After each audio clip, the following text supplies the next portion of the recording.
This is the face of evil. I abducted, raped and killed Hannah Foster. His name, Manindapal Singh Kohli. And I just, strangled her, like just the whole with that way and put a hand on that, her mouth and killed her.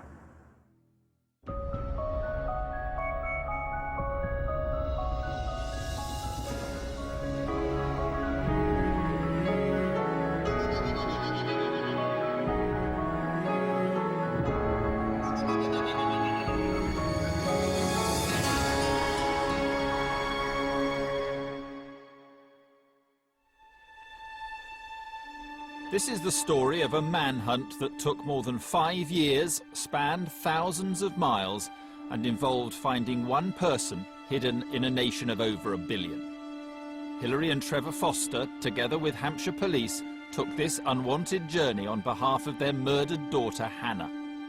Against all the odds, the final destination was eventually the dock of a British court in Hampshire, which is where Hannah lived with her parents, Hilary, Trevor, and her younger sister, Sarah. She'd want to look after me, but I'd think that, I don't know, in a way she sort of needed looking after as well. For as long as anyone could remember, Hannah had one ambition: to become a doctor. She was a perfect student. She was gifted, she worked really hard, and she was a straight-A student. So she would have gone on to get 3, 4 A levels. She'd have gone on to get a degree in medicine. She'd have gone on to become a brilliant doctor and help lots of people in her life. The lasting memory or memories that I have of Hannah really is her smile, that she was always happy, she was always sort of contented, she would always have, a positive outlook on life. She was very sort of sociable and caring and just out to help everyone, I think. There are a lot of people like that, but she just sort of seemed to somehow bring it together to be amazing.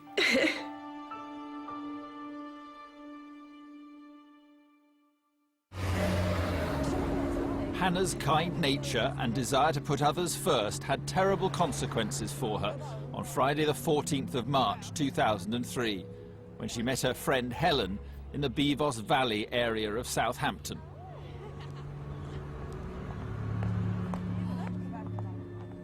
Drinking just a couple of 100 yards away was Hannah's eventual killer, Manindapal Singh Kohli. He arrived in Southampton 8 years earlier. Although an Indian national, he was given permission to stay in the UK following an arranged marriage to his British-born wife, Shalinda. He was a boy that had been born in India, educated in India, and had found his bride through a newspaper advert.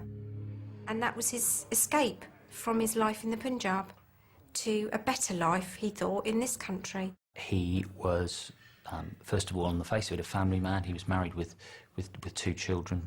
He was a very plausible, amenable type of guy.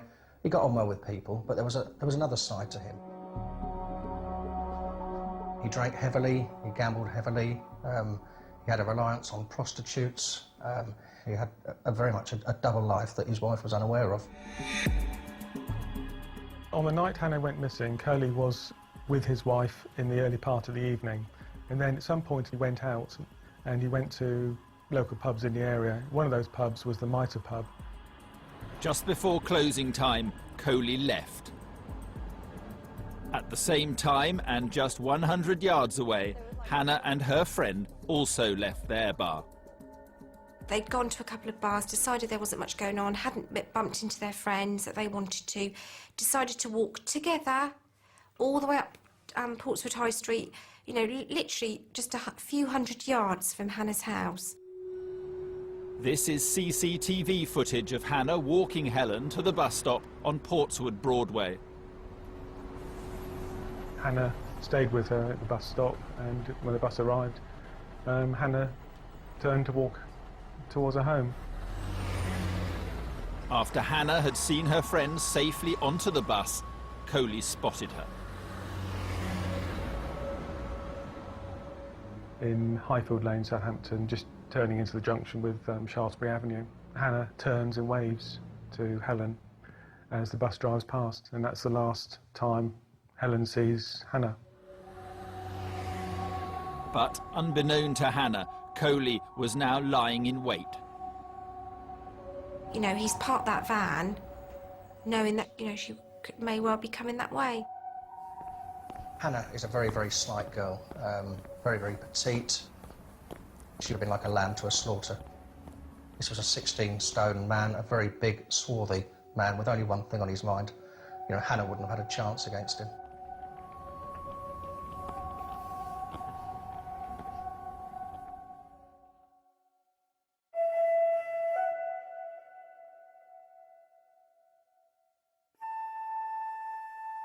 Whenever Hannah stayed out late or was staying overnight, she would always contact her mother by text or phone. It was totally out of character not to tell her parents where she was. At 5 o'clock in the morning, Hannah's parents started texting her. But there was no response. At 10:30, her father Trevor called the police. Her parents, her loving parents, had become concerned the following morning when they realised their daughter wasn't at home, had taken steps to try to contact her on her mobile phone. I'm calling about a missing person, my daughter. All to no avail. There was no history of her going missing at all previously. There was no obvious reason as to why she would seek to go missing and not inform anybody. So on the face of it, we knew that we were likely to be investigating a potential abduction. House-to-house inquiries drew a blank. The only lead was Hannah's phone. Hannah's mobile phone was switched on at this stage, and it was emitting a signal to various mobile phone masts called cell site hits.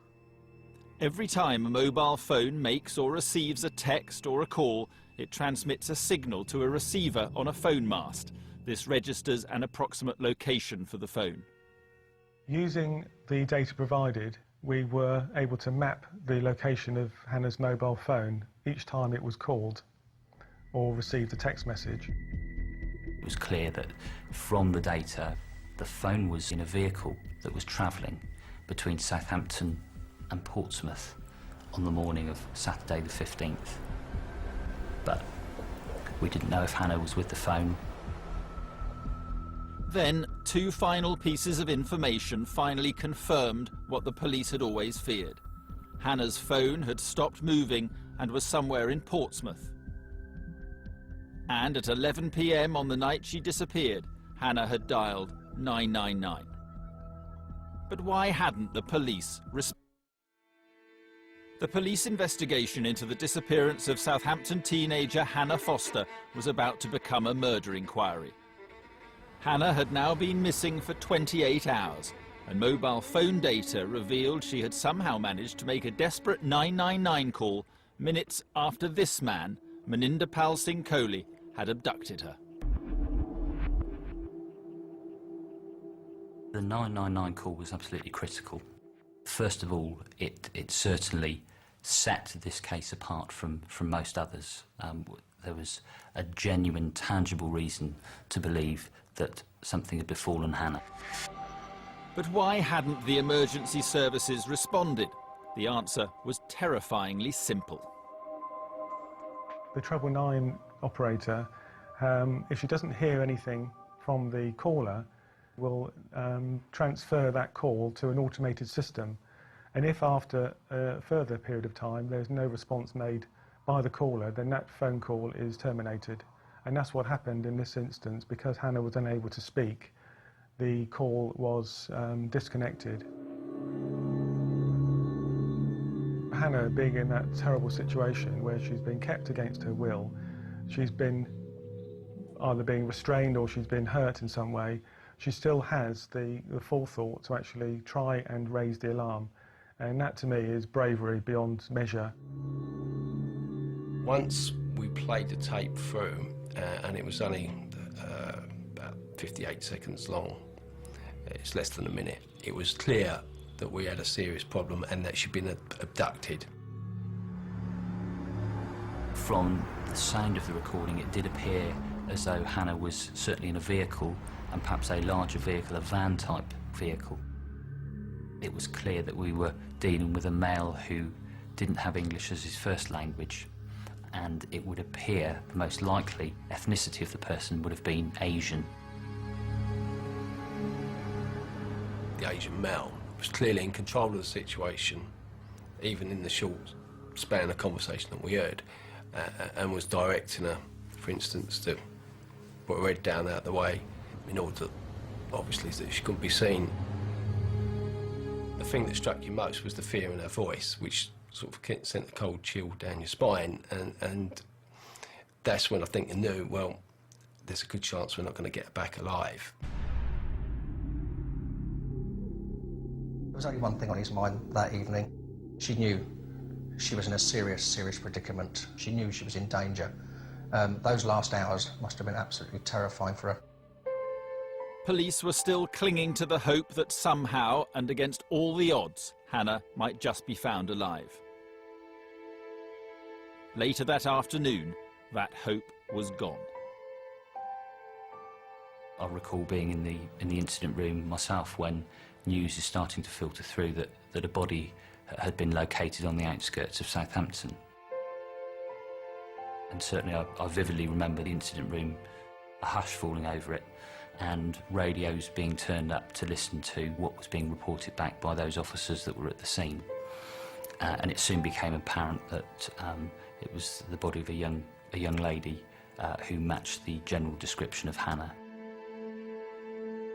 Hannah's battered body was discovered in Allington Lane, Southampton, by a passing motorist. She had been raped and murdered. 24 hours later, at a recycling plant in Portsmouth, police recovered Hannah's bag. Her phone was inside and was still switched on. Desperate to find their daughter's killer, Hannah's distraught parents, Trevor and Hilary Foster, made an emotional appeal for information. We as a family are devastated by the loss of Hannah. My wife and I have lost our beautiful daughter, and Hannah's 14-year-old sister Sarah has lost her big sister and friend. Please, please help us. If you have any information that would help the police solve this evil crime, we need you to come forward to assist their inquiries. They told me that when they saw Hannah in the mortuary, they held her hand and they both made a silent promise that as long as it would take, that they would get justice for her, that they would find the man that did this, and they wouldn't rest until they'd found him and had him behind bars. From a professional point of view, we've got a horrendous crime that's been committed. But as a father myself, you think about the human tragedy that's involved as well. So you can only but imagine what the parents must be going through. And so there is a desperate desire to do what you can, what small part that you can play in order to some small degree, put right what's happened. What is important now is to catch this person or persons who have perpetrated this cruel, brutal... Trevor and Hilary's appeal touched the heart of everyone, and a massive media campaign swung into action. I've been a police officer for 15 years. I've lived in Southampton for 42 years. It's the biggest case that I know of. It was on every billboard. Hannah's photograph and the anybody that can help, the posters that we had printed were everywhere. Every shop window, every bus you got on, the library, absolutely everywhere. Everybody was talking about it. We had lots and lots of calls to our newsroom. We realised at once that this story of what happened to Hannah had really touched a nerve with the nation, People wanted this man caught. They wanted the person responsible.